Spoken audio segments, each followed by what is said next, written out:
하나님은 영이시니 예배한 자가 영과 진리로 예배할지니라. 아멘.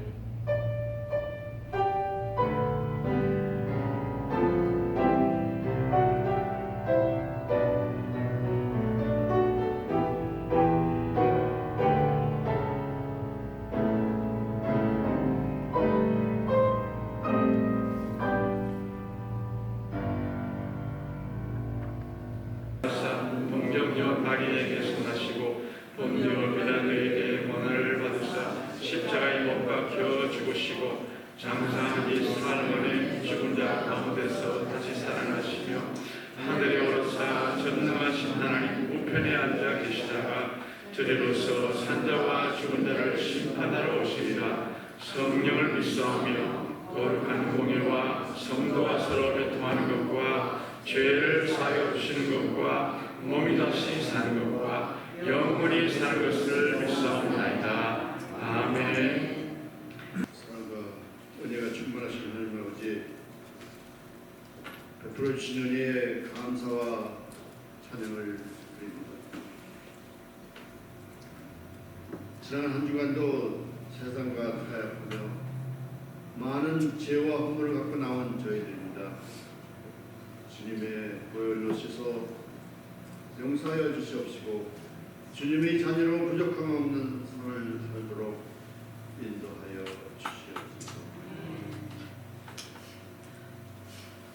하나님 아버지, 무더웠던 여름도 지나고 견실의 계절 가을이 되었네요. 우리 가정이나 교회나 아름다운 결실을 맺게 도와주시옵소서. 우리 성도님들이 수고하여 교회 펜스와 에어컨 공사도 잘 마무리하게 하여 주시고 우리 교회에 합당한 좋은 목사님도 보내주시어 조금씩 정착하게 하여 주시니 감사합니다. 그동안 많은 어려움으로 교회를 떠났던 성도님들 돌아오게 하여 주시고 크게 부응하여 우리 서멍교회가 주신 사명 잘 감당하게 하여 주시옵소서. 코로나 바이러스로 연약해진 우리들 이제는 모이게 해서 예배와 찬양이 살아나게 하여 주시고 우리들의 믿음도 회복되어 서로 사랑이 넘치는 아름다운 우리 소망교회가 되게 하여 주시옵소서. 하나님 아버지, 특별히 육신의 병으로 고생하는 성도들 건강하게 하여 주시고 직장과 사업에 어려움이 있는 성도님들 도와주시어 일으켜 주시옵소서. 전쟁과 기회가 끊기지 않는 이 지구촌에 평화가 오게 하여 주시고 떠나온 고국과 이 땅에 좋은 소식만 있게 하여 주시어 우리들의 마음도 주님과 함께 늘 평안하게 하여 주시옵소서. 하나님 아버지, 우리 이영길 목사님 영역간에 늘 강건하게 하여 주시고 오늘 주신 말씀에 능력을 더하시어 큰 은혜가 넘치게 하여 주시어 그 말씀대로 살아 축복받는 우리들이 되게 하여 주시옵소서. 도지에서 수고하시는 선교사님들 어려움이 없도록 도와주시고 맡겨진 선교의 사명도 잘 감당하게 하여 주시옵소서. 이 예배 홀로 주장하시어 영광 받으시옵소서. 이 모든 말씀 우리 주 예수 그리스도 이름으로 기도합니다.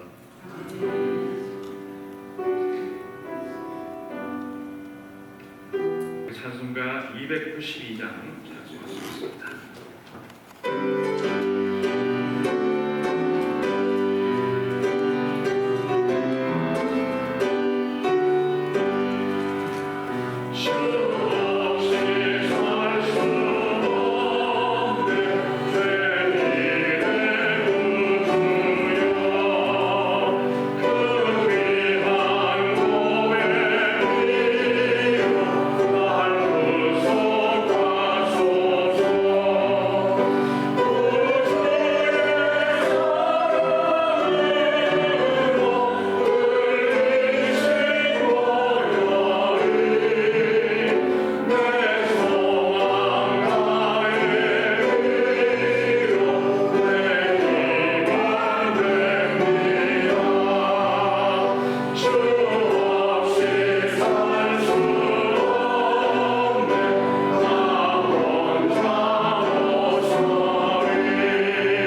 이 땅이 가물고 이 땅에 물이 없어서 모두가 다 걱정했는데 하나님의 은혜로 놀라운 단비를 허락해 주심을 감사드립니다.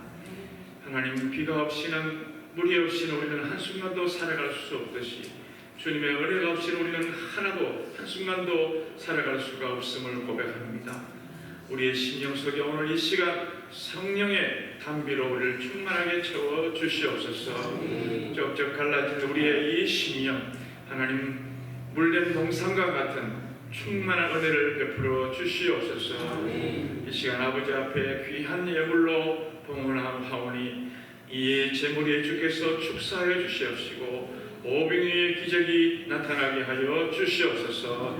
가정마다 기도하는 제목들이 다 하나하나 응답되고 이루어지는 은총이 있도록 도와주시옵소서.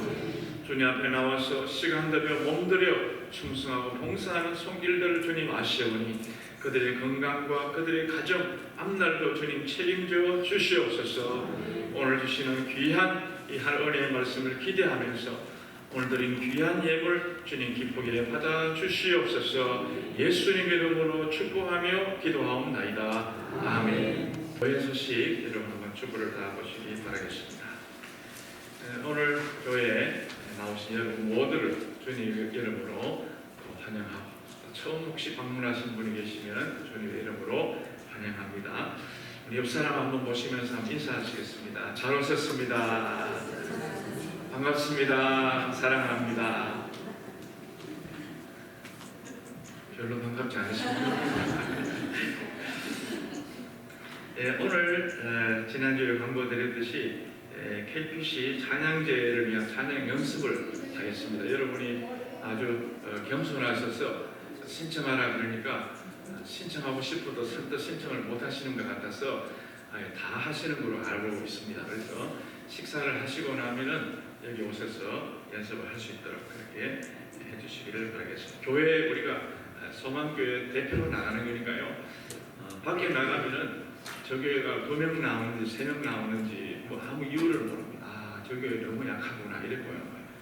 우리가 어느 정도 숫자가 돼서 나가야지 소망교회 아주 참 역시 좋은 교회구나 이런 소리를 들을 수 있으니까요. 여러분 많이 좀 연습에 참석해 주시길 바라겠습니다. 못해도 괜찮아요. 서서 웃고만 계시면 돼요. 웃고만 계시면 얼마든지 할 수 있습니다. 토요봉사 어제는 비가 와서 우리가 못했는데 날씨 괜찮으면 이번 토요일날도 봉사하도록 하겠습니다. 교회 부흥을 위해서 한 가정당 한 분 이상씩 꼭 전도에 힘써주시고 못 나오신 여러분 가정 중에 식구들 가운데서도 교회를 못 나오신 분이 있잖아요. 다른 교회 하시는 분까지 우리가 모시고 오라 소리를 못 하는데 안 나오고 계시는 자녀들이 또 부모님, 남편, 아내가 계시면 꼭 좀 모시고 나올 수 있기를 바라겠습니다. 투병 중에 계신 분들을 위해서 계속해서 중보기도, 이 중보기도가 참 놀랍습니다. 우리 조디 김문혜 사모님 지난주도 오시고 오늘도 오셨는데 우리가 계속해서 기도하고 하나님 은혜 주셔서 우리 나오셨는데 그 외에도 유화수 권사님, 이난자 권사님, 이영창 장로님, 이복수 권사님 그 외에도 몸이 아프신 분들 기억날 때마다 계속해서 중보기도해 주시기를 바라겠습니다. 코로나 종수를 위해서도 기도해 주시고요. 출타 중이신 분들 무사히 귀국할 수 있도록 기도해 주시기 바랍니다. 우리 조장로님 돌아오셨습니다. 이필립 지사님도 돌아오셨습니다. 감사합니다. 여러분 출타하실 때는 꼭 하여튼 저에게 알려주시고 가시네요. 학교 선생님이 학생이 그냥 무단결석 하면 걱정하죠. 그죠? 그러니까 꼭 알려주시고 어디에 다녀오겠습니다. 그러면 제가 가지 말라 그러겠어요. 그러니까 꼭 이유를 알려주셔야지 제가 걱정 안 하고 또 기도하고 있잖아요. 그래서 기도하는데 그냥 아무 말도 안 하고 가시면은 걱정되는 거예요. 어디 가시면은 문자라 목사님 어디 다녀오겠습니다. 전화라 해주시고 교회 오시면은 다음 주에 다녀오겠습니다. 이렇게 알려주시면은 얼마나 고맙겠어요. 꼭 그렇게 해주시기를 바라겠습니다. 오늘 주신 하나님 말씀 보시겠습니다. 요한복음 16장 16절에서 24절까지 신약 성경 175페이지쯤 있습니다. 화면에도 나옵니다. 요한복음 16장 16절에서 24절까지 한 절씩 교도하겠습니다. 조금 있으면 너희가 나를 보지 못하겠고 또 조금 있으면 나를 보리라 하시니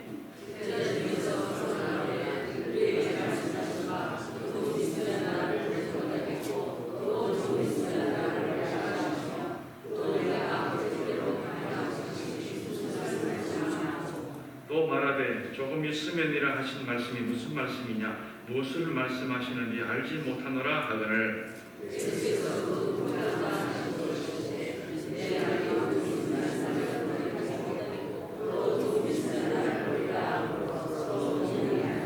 내가 진실로 진실로 너희에게 이르노니 너희는 복하고 애통하겠으나 세상은 기뻐하리라. 너희는 근심하겠으나 너희 근심이 도리어 기쁨이 되리라.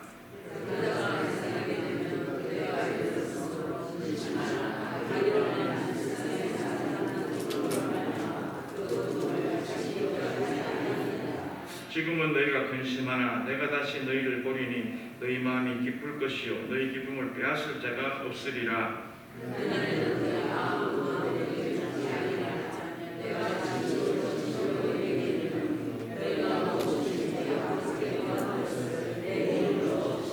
다 같이 읽습니다. 지금까지는 너희가 내 이름으로 아무것도 구하지 아니하였으나 구하라 그리하면 받으리니 너희 기쁨이 충만하리라. 아멘. 할렐루야. 훈련을 자꾸 하셔야 돼요. 속으로만 하면은요 성경을 잘 못 읽어요. 노래도 속으로만 하면은 겉으로 소리가 안 나옵니다. 그러니까 성경도 자꾸 집에서 이렇게 크게 내 소리 내서 잘 못 읽잖아요. 이럴 때 읽으면 얼마나 좋아요. 참 감사해요. 앞으로도 더 크게 계속 읽어주시기를 바라겠습니다. 사람은 누구에게나 한두 가지 이상의 근심과 고민과 또 고통이 다 있습니다.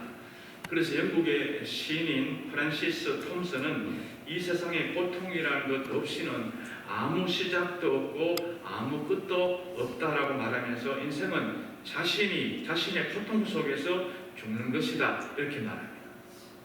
독일의 국민 문학의 아버지인 괴테는 눈물 젖은 빵을 먹어보지 못한 사람, 근심이 가득한 밤에 자기 혼자 잠자리에서 울어보지 못한 사람은 값진 인생을 모른다라고 말했습니다.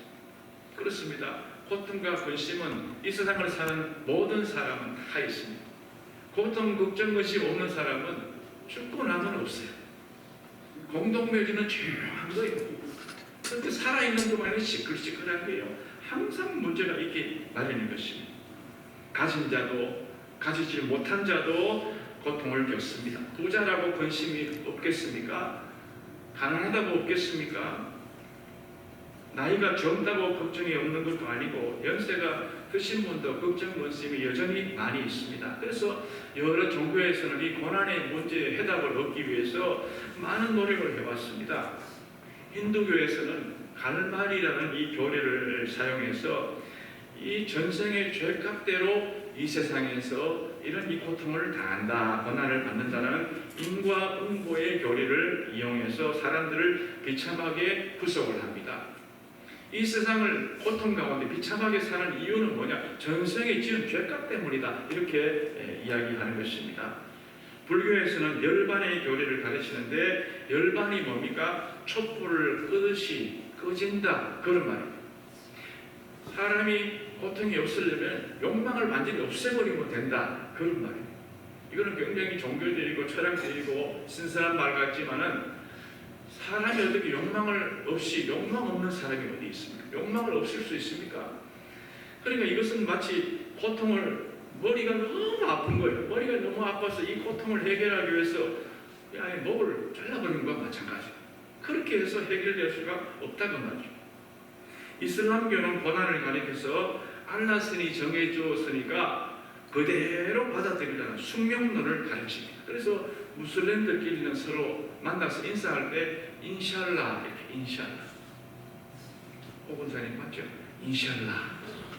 오군사님은 레바논에 오래 사십니다. 레바논. 중동 지역. 박상갑 주사님은 사우디아라비아에 계십니다. 중동 지역에 전부 다 인샬. 이스라엘은 샬롬 하듯이 이 사람은 인샬라 이런 말을 많이 합니다. 이건 뭐냐? 알라 신의 뜻이라는 말이에요. 알라 신이 이렇게 운명을 정해줘서 준 거예요. 가난하게 사는 것 알라 신이 정해준 것이니까 이것을 벗어나려고 하지 말라는 거예요. 네가 고통당하는 것 이거 알라 신이 정해준 숙명이니까 그대로 살라. 이건 네가 받아들인 것이 너의 의무다. 그런 말입니다. 그대로 받아들이고 살라. 이게 이슬람 교회의 고통의 교리입니다. 쾌락주의자들은 어떻게 말합니까? 힘든 일이 있을 때 어떻게 술을 마시든지 쾌락에 빠지든지 마약에 빠지든지 방탕에 빠지든지 그냥 그렇게 어떻게 해서라도 그 순간을 모면하면 된다 이렇게 말하는데요. 이건 굉장히 무책임한 말이 아닐 수가 없습니다. 결혼한 가정에 이 남편이 속상하다고 자기 마음대로 방탕하고 그래야만 그 가정이 어떻게 유지가 될 수 있습니까? 그러니까 결국 사람들은 아무리 고통의 문제를 이리저리 풀어보려고 해도 풀리지 않고 인간에게는 이런 고통의 문제를 해결할 이 능력이 없는 것입니다. 그러나 성경에서는 뭐라고 말씀하십니까? 고난에 대해 중요한 교훈을 가르치고 있는데요. 이것이 왜 이런가? 이 고난의 정체가 뭔가? 여기 밝히는 데에 초점을 두지 말고 거기에 집중하지 말고 이 상황을 허락하신 하나님의 뜻이 무엇인가를 발견하는 데 초점을 두라라고 말씀하고 있는 것입니다. 우리도 인생을 살다 보면 여러 가지 어려움을 겪습니다. 답답한 일을 만납니다. 괴로운 일을 만납니다. 코로나와 같이 정말 우리가 어떻게 할 수 없는 엄청난 그런 큰 일을 우리가 겪게 되는 것입니다. 내가 가고 싶은 이 학교에 들어가지 못해서 겪는 이 진로의 고통, 직장을 제때 잡지 못해 겪는 이 취업의 문제 때문에 마음 괴롭고 답답해합니다. 뿐만 아니라 갑작스러운 건강의 악화로 인해서 고통을 당하기도 하고요. 또 집안의 그 사랑하는 식구들, 또 사랑하는 가족들 간에 불화가 생겼을 때 정말 가정은 지옥 같고 정말 힘들고 답답하지 않습니까? 앞으로 어떻게 살아야 할지 앞이 캄캄하고 길이 막힌 것 같을 때 우리는 너무나도 답답함을 느끼게 되는 것입니다. 몇 년 전에 샌디에고에 가는 그 쪽에 있는 미국의 새들백 교회 아시죠? 거기에 리고렌 목사님이 계시는데 리고렌 목사님이 아들이 먼저 세상을 떠난 것입니다. 자녀가 먼저 세상을 떠나버렸어요. 얼마나 참 가슴 아픈 일인지 아세요? 저는 한국에 있었는데 그 소식을 봤어요. 이 목사님이 얼마나 힘드셨을까? 한국에도 큰 교회, 대형 교회, 지구촌교회라는 교회 그 목사님, 물론 목사님이 둘째 아들이 LA에서 변호사를 하고 있었는데 42세 때 대장암 투병하다가 세상을 떠났어요. 한 2년 정도 됐어요. 얼마나 괴로워하실까? 얼마나 힘드실까? 이 목사님은 아들의 장례식을 마치고 아들이 걸었던 산책길이라는 글을 남겼습니다. 이 아들이 대장암 투병을 하고 있으니까 아마 그 아들의 엄마, 목사님의 사모님이 이 미국에 와서 아들을 간호했던 것 같아요. 이 목사님이 이렇게 말합니다. 아들이 걸었던 산책길을 그 길을 걸었다. 아내와 함께 아내의 설명을 들으며 아들이 발병 후 운동삼아 엄마와 함께 걸었던 동네 길이다. 타들어가는 생명의 불꽃을 느끼며 생명의 애착과 씨름하며 걸었을까? 아니면 숨기도 하며 걸었을까? 아들아, 엄마에게 말했다며 자연이 아름답다고 이 동네 이사 오기를 너무 잘했다고 그동안 너무 바쁘게 살았다고 이젠 쉬어가며 살아야 하겠다고 나무, 바다, 하늘로 이어진 길 그래서 이 길 넘어 그 길로 갔니 저 하늘길로 쉼을 찾아 갔니 우리 다시 만날 하늘집을 그린다.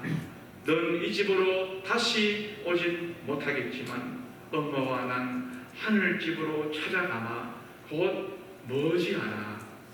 아들이 하늘로 떠난 날에 아빠가 이렇게 글을 남겼습니다. 여러분요, 이 목사님은 아들을 데려가신 아들이 떠난 그 이유에 대해서 그 순간에는 답을 찾지 못했어요. 그렇지만 세상 사람 같아서 어떻게 했을까요? 절망하고 낙심하고 정말 이 삶을 포기하는 그런 이 삶을 모습을 보일 텐데, 이 목사님은 네가 먼저 간 그 하늘길 나도 뒤이어 따라가나, 믿음의 길을 내가 계속 걸어가겠다, 그때 만나자, 이렇게 이야기하고 있지 않습니까? 사랑한 자녀를 먼저 떠나보낸 그 부모의 마음을 누가 알 수 있습니까? 그러나 십자가에 그 아들을 내주신 경험이 있으신 하나님 아버지께서는 말할 수 없는 고통과 슬픔 가운데 있는 그 유족들을 위로해 주실 줄로 믿습니다. 하나님은 아시는 거예요. 주 예수는 하나님은 아신다. 조금 전에 찬송 불렀지 않습니까? 이 고통이라는 것이 세상 사람들에게만 있는 게 아니에요. 하나님을 믿는 우리들 가운데서도 엄연히 존재하고 있다는 것입니다. 그러므로 중요한 것은 고통이 오느냐 오지 않느냐가 중요한 것이 아닙니다. 우리에게 주어진 고통을 어떻게 받아들이고 어떻게 승화시키느냐, 이게 우리가 관심을 가져야 할 필요가 있는 것입니다. 여러분의 삶에도 크고 작은 문제와 이 어려움이 아마 지금도 있을 것이라고 짐작합니다만, 여러분들은 그것을 어떻게 다루고 어떻게 여러분 감당하고 살고 계십니까? 오늘 주신 말씀을 통해 이것들을 함께 나누며 살펴보는 가운데 하나님의 풍성한 은혜와 위로가 함께 하시기를 축원합니다. 오늘 본문 말씀 보면 예수님께서 이별에 대해서 말씀하고 계십니다. 3년 동안 데리고 다녔던 제자들에게 갑자기 내가 떠나겠다는 것이, 이게 슬픔이지. 제자들이 너무 놀라고요. 충격을 받았습니다. 오늘 16절에 19절에 보니까 7번이나 반복해서 나온 표현이 있는데, 그 표현이 뭐냐? 여러분들 읽으시지만은 조금 있으면 이런 말을 했습니다. 조금 있으면 한 말을 여기 오늘 읽었던 본문에 7번이나 나오고 있습니다. 16절에 조금 있으면 너희가 나를 보지 못하겠고 또 조금 있으면 나를 보리라 하시니, 그래서 예수님께서 십자가의 고난과 또 이 순환을 당하신 이후에 부활하실 것을 말씀하신 내용이죠. 내가 9시간 이후면은 내가 체포를 당해서 끌려가서 신문을 당하고 십자가에서 죽게 되므로 그때 조금 후에는 보지 못한다, 그 말이죠. 그러나 사흘이 지나고 나면은 죽었던 내가 다시 3일 만에 부활하니까 너희들이 나를 다시 볼 것이다 라고 말씀하고 있는 것입니다. 이런 측면에서 볼 때 예수님께 주어졌던 고통의 시간은 고통으로 머물지 않고 끝나지 않고 하나님이 준비해 놓으신 더 밝고 빛난 소망의 부활 사건으로 연결되고 있는 걸 믿으시기를 바랍니다. 오늘 이 말씀을 하시고 본문 20절에 예수님은 덧붙여서 말씀하시는데 20절을 한번 보십시오. 다 같이 한번 읽어보시겠습니다. 시작. 내가 진실로 진실로 너희에게 이르노니 너희는 곡하고 애통하겠으나 세상은 기뻐하리라. 너희는 근심하겠으나 너희 근심이 도리어 기쁨이 되리라. 할렐루야. 우리가 고통을 당할 때 세상 사람들은 좋아할 수가 있어요. 고소하다, 잘 됐다. 세상 사람들은 우리 마음 같지 않아요. 그래서 도리어 그들은 좋아할 수 있지만 우리는 어려움을 지금 당하고 있는 거예요. 여기 중요한 것이 뭐냐? 예수님께서 하신 말씀은 너희가 나를 따라왔기 때문에 더 이상 울거나 곡할 일이 없다, 그렇게 말씀하신 것이 아닙니다. 분명히 우리가 주님을 따라가도 어려움이 있습니다. 교회 생활을 열심히 해도 신앙생활 해도 어려움이 없을 수는 없는 거예요. 다 어려움이 있어요. 그러나 여기서 별표를 하고 중요하게 마음에 새겨야 될 것이 뭐냐? 너희들도 어려움을 당할 수 있지만은 중요한 것은 뭐냐? 너희 근심이 도리어 바뀌어 기쁨이 되리라. 할렐루야. 역전승의 은혜가 있다 그 말이죠. 역전승 하면 여러분 기억나는 게 없습니까? 옛날에 고교 야구 할 때 군산상고 항상 역전승의 명수 VMR 투아웃에 마지막에 딱 쳐가지고 역전승하는 그런 그 광경을 볼 때 얼마나 짜릿합니까? 우리가 끝난 것 같습니다. 죽은 것 같습니다. 세상 사람들을 볼 때는 이제는 아주 일어나지 못할 것 같지만은 주님의 은혜로 주님의 도와심으로 말미암아 도리어 승리하게 될 줄로 믿습니다. 이게 크리스찬의 삶의 본질입니다. 성경에 보면요, 다윗도요 이런 고백을 했습니다. 시편 30편 11절 보시면 주께서 나의 슬픔이 변하여 내게 춤이 되게 하시며 나의 베옷을 벗기고 기쁨으로 띄우셨나이다 라고 이야기하고 있습니다. 여러분 알다시피 다윗은요 왕이 일찍 되었습니다. 그 이새의 집에 사무엘에 와서 기름을 부음으로 미리 택정을 받았습니다. 왕이 바로 돼야 되는데 바로 왕으로 즉위하지 못했어요. 왜? 사울 왕이 있었기 때문에.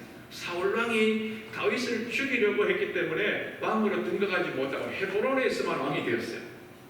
그리고 이 유대 나라 전체, 이스라엘 전체 왕이 못 되었습니다. 사울 왕에게 쫓겨다니는, 여러분 성지를 가보시면 신광야, 수르광야 가보면요 리틀 그랜드 캐년입니다. 얼마나 험한지 모르고 거기에서 막 도망다니느라 생명의 위협을 느끼고 배고픔과 극심한 추위에 시달렸습니다. 얼마나 괴롭고 힘들어서 눈물 골짜기를 다녔습니다. 하지만 다윗은 하나님을 만나 처음 춤을 추기 시작한 첫 스텝이 바로 슬픔이었다고 이야기하고 있습니다. 하나님이 처음부터 바로 기쁨이라는 것을 주시지 않고 하나님을 처음 만났는데 주님과 함께 춤을 추는데 첫 스텝이 바로 슬픔이었다라고 말합니다. 주님이 처음부터 기쁨의 초대장을 보내지 않으시고 바로 슬픔의 초대장을 보내셨다는 것입니다. 왜 주님께서 이 다윗을 기쁨의 이 초청장으로 보내지 않고 슬픔의 초청장으로 보내셨을까요? 이유는 바로 그러면 너희가 기쁨에 도취되어서 하나님의 뜻을 잊어버리고 살 수가 있다는 것입니다. 우리가 잘 되면은 한없이 아무 문제 없이 잘 되면은 신앙생활 잘할까요? 어려움이 간혹 있을 때 잘할까요? 노르스립지 그게 지진이 났을 때 1990년도인가 났을 때 94년도입니까? 났을 때 그때 지진 이후로 교회가 부흥했더래요. 교회 나온 사람이 그렇게 많았다.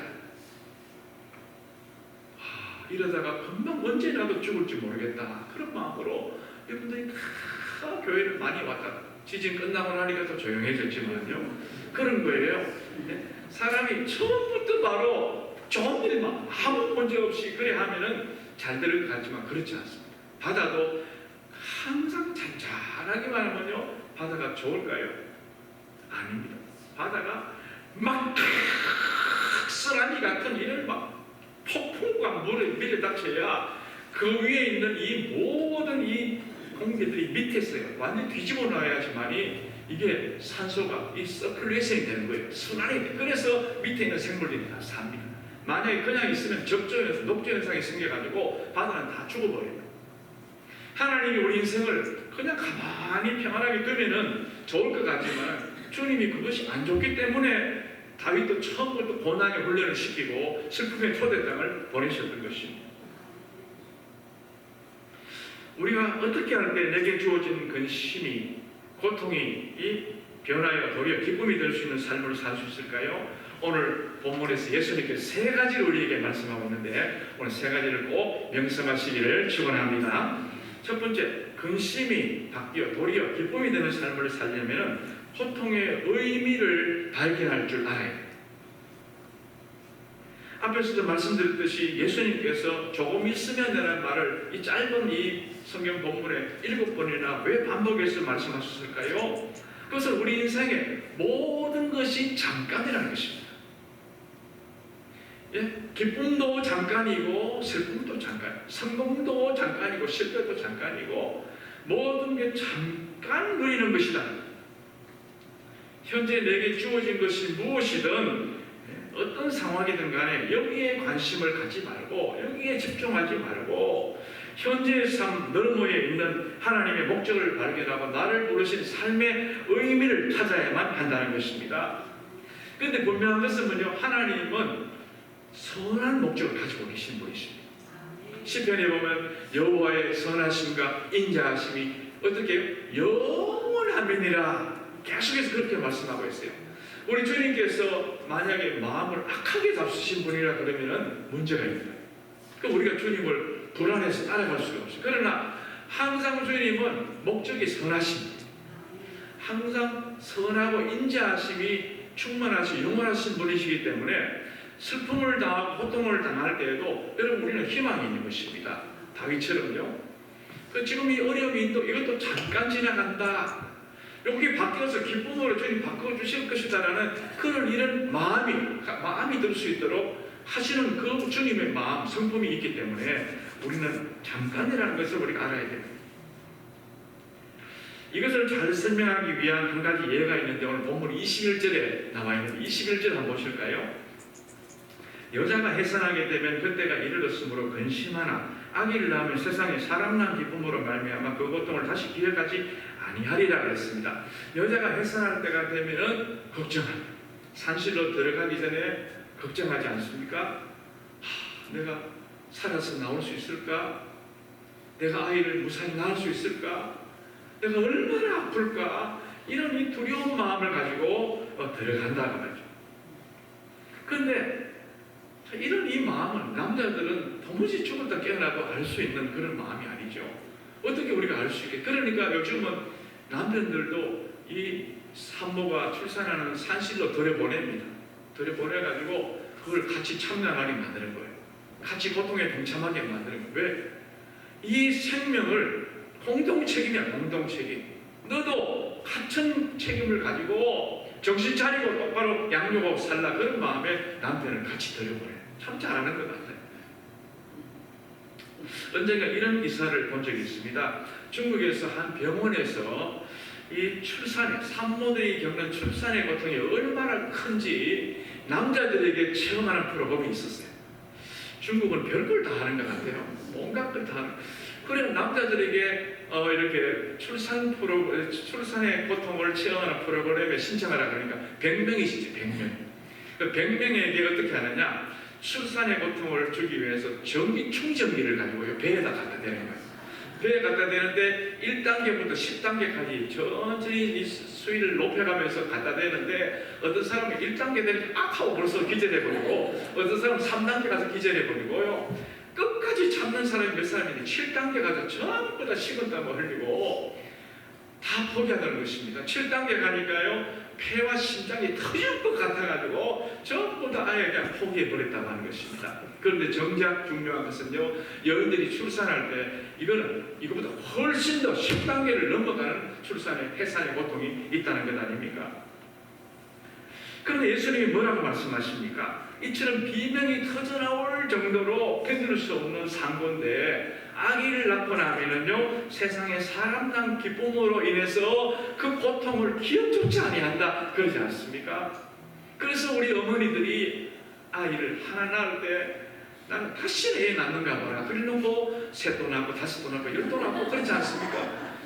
왜? 사람 난 기쁨이 더 크기 때문에 그래요. 출산의 이 고통보다도 사람 태어난 아기 태어난 기쁨이 훨씬 더 크기 때문에 그걸 기억조차 하지 않는다라고 이야기하고 있습니다.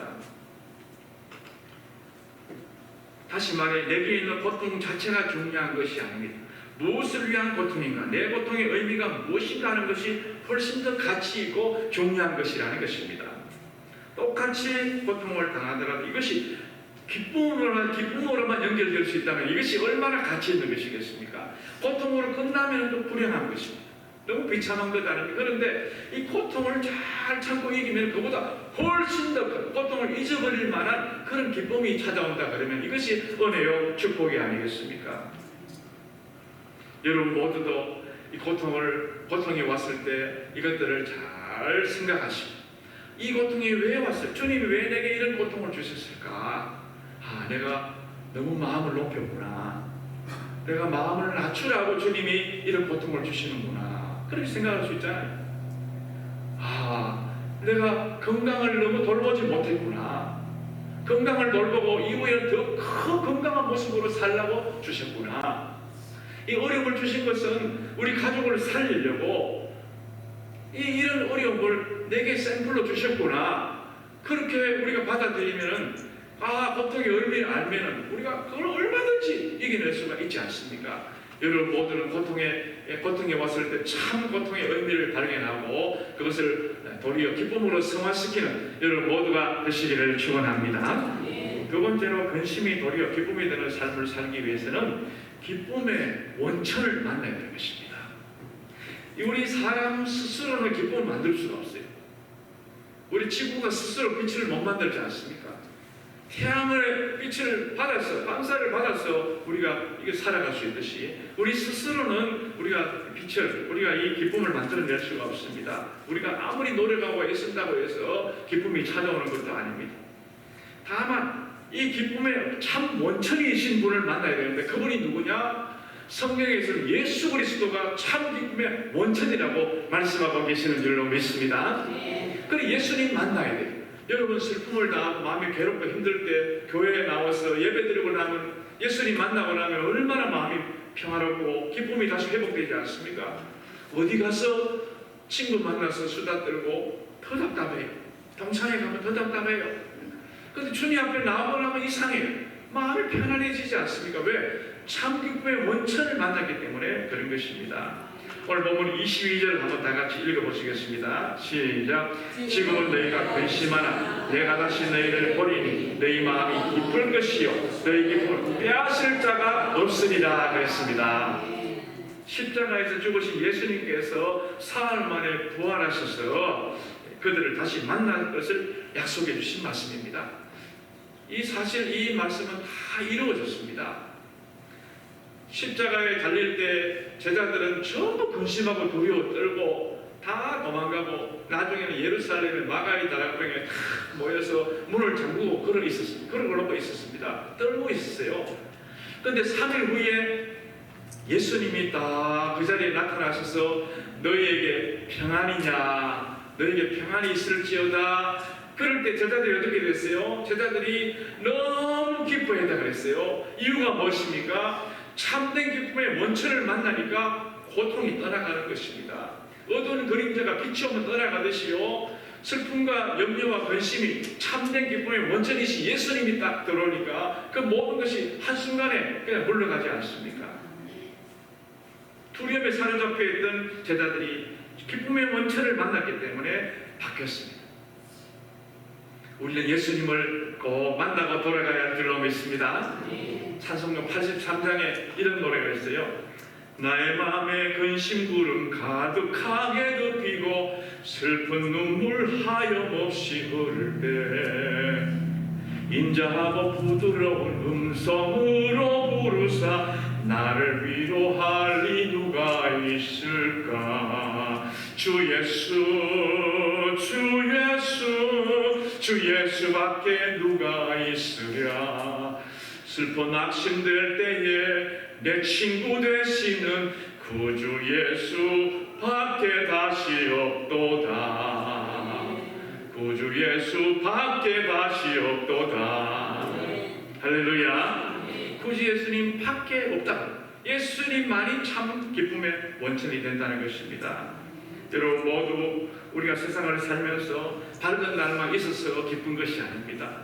순풍만 불어서 기쁜 것도 아닙니다.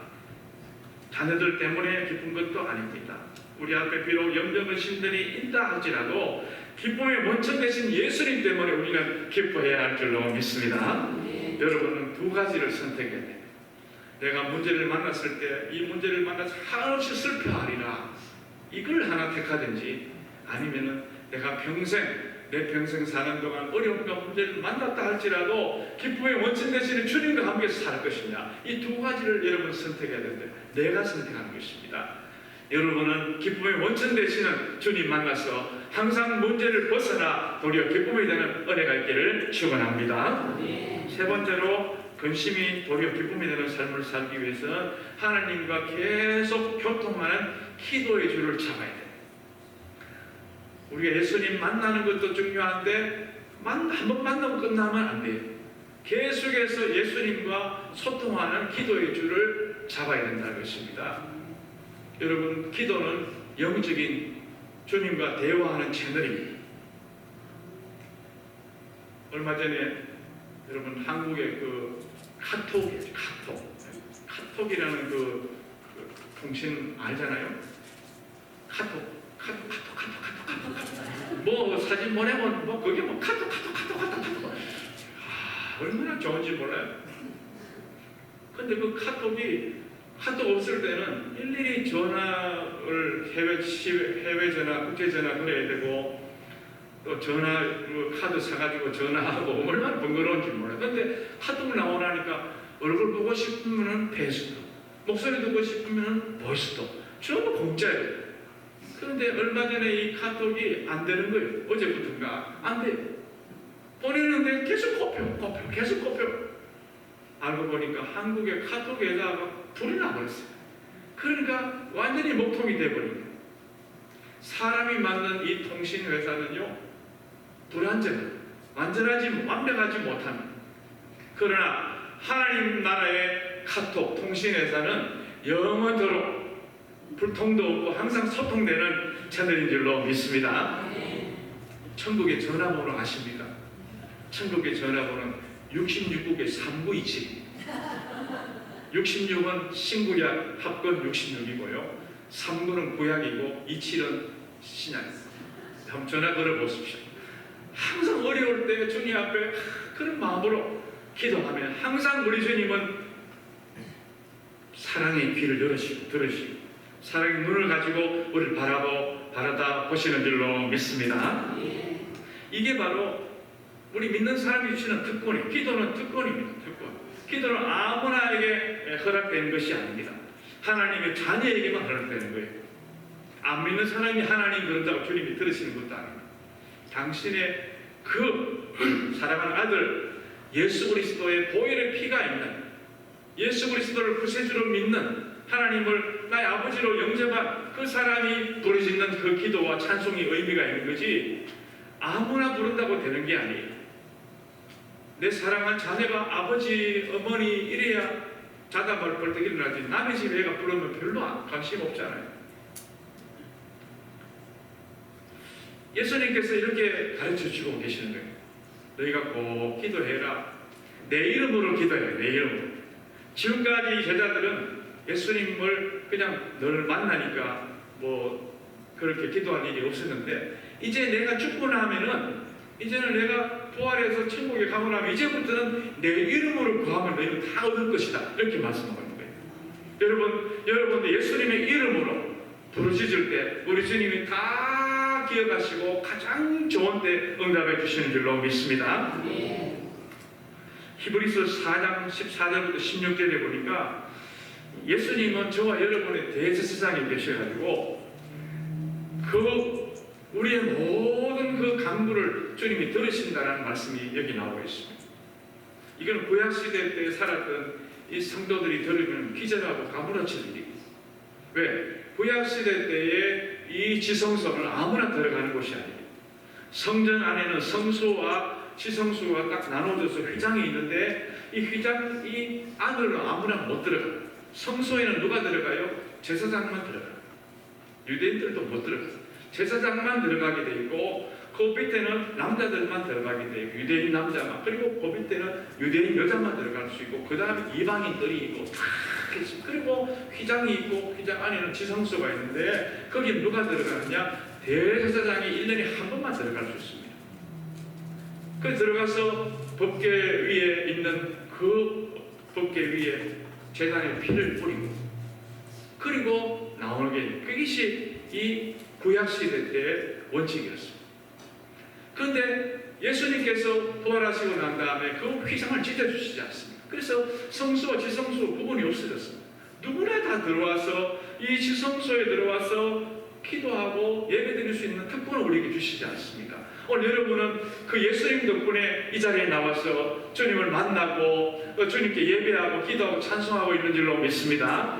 이런 이 특권의 기도를, 이 기도의 특권을 아무에게도 빼앗겨서는 안 됩니다. 이걸 소홀히 여기서도 안 됩니다. 우리가 예배 전에 불렀듯이 기도할 수 있는데 왜 실망하십니까? 기도하시는데 왜 걱정하십니까? 그런 찬송 불렀지 않습니까? 기도도 안 하고 걱정하고 기도도 안 하고 실망하는 것도 문제지만요, 기도하면서 실망하고 기도하면서 염려하는 것도 문제라는 것입니다. 기도하면 주님이 들으신다고 말씀하시지 않습니까? 여러분은 아버지 앞에 나와서 무엇이든지 구하면 내가 그것을 다 이루어 주시겠다고 하신 말씀을 꼭 기억하면서 문제를 만났을 때 주님 앞에 아버지라고 두 손 들고 기도할 때 우리 주님께서 가장 좋은 것으로, 오늘 여기 보니까 두 가지 은혜를 주시는데 긍휼하심을 입고 그랬어요. 그 다음에 때를 따라 돕는 은혜를 주신다라고 말씀하고 있습니다. 긍휼하심을 입고 다시 말하면 우리를 불쌍히 여기시고 그 말이죠. 우리를 긍휼히 불쌍히 여기시는 은혜를 주시는 거예요. 그리고 때를 따라 돕는 은혜를 주신다. 때를 따라. 여러분 이게 굉장히 중요한 의미입니다. 타이밍이 맞춘다는 게 얼마나 중요한지 몰라요. 내 자녀 때에 해야 될 일이 있고요. 내 때에 해야 될 일이 있고요. 우리 교회가 해야 될 일이 있고 때가 있을 때 그 때를 따라서 주님이 도와주셔야 돼요. 비가 와야 될 때 비가 와야 되지 않습니까? 비가 멈춰야 될 때 비가 멈춰야 돼요. 수수 때 비가 오면 안 되잖아요. 수수하기 전에는 비가 와야 되고 피수할 때는 비가 멈춰야 되고 이 타이밍을 누가 맞춥니까? 하나님이 맞추신다고 신명기에서 분명히 말씀하고 있습니다. 여러분 모두는 이런 긍휼하심을 입고 또 때를 따라 돕는 은혜를 얻기 위해서 기도의 그 줄을 꼭 잡고 날마다 찬송하며 승리하며 살아가시는 여러분 모두가 되시기를 간절히 축원합니다. 우리 마지막 찬양 우리 한번 부르시겠습니다. 내가 어둠 속에서 우리 예배 전에 불렀던 찬송 우리 하나 부르고 기도하겠습니다.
고마우신 하나님 아버지, 인생을 살고 이 땅을 살다 보면은 문제와 염려와 고통과 근심이 없을 수 없습니다. 그럴 때마다 우리는 세상 사람들처럼 자포자기하거나 실망하거나 낙심하지 말고 고통을 주신 주님의 의미를 우리가 기억하면서 또 기쁨의 원천 되시는 주님을 꼭 만나게 하여 주시옵시고 계속해서 주님과 영적인 소통인 기도를 꼭 붙잡고 하나님 살아감으로 말미암아 근심이 도리어 변하여 기쁨이 되는 은혜를 경험하게 하여 주시옵소서. 오늘도 문제를 가지고 나왔습니까? 우리 주님 만나 주시옵시고 주님 기도를 들어주시옵시고 주님의 때에 가장 합당한 것으로 응답하여 주시옵소서. 예수님 이름으로 기도하옵나이다. 아멘. 우리 마지막 헌신송 일어나셔서 찬송하시겠습니다.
이제는 우리의 구세주 예수 그리스도의 은혜와 하나님 아버지의 놀랍고 크신 사랑과 성령님의 감화 감동 충만 함께 하시는 역사가 문제를 만나고 슬픔을 당했을 때 주님을 바라보고 끝까지 기도하고 모든 문제에서 탈출되기를 원하는 여기 모인 모든 성도들 머리 위에와 이들의 가정과 앞날과 우리 교회 위에 이 시간을 사모하지만 질병으로 나오지 못하는 환우들과 출타한 모든 교우들 위에 우리가 사는 미국 땅과 뜨거운 조국 위에 지금부터 영원토록 함께 계시기를 간절히 축원하옵나이다. 아멘.